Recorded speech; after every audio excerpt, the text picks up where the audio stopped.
बना रहे वीडियो मुद्दा नहीं कहो तो है ना ये दे असली असली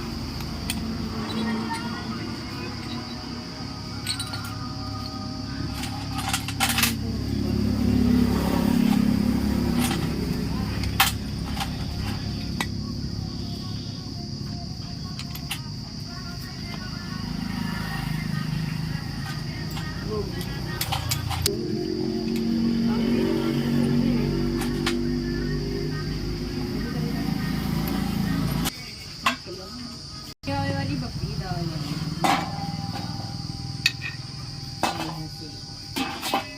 मजा आया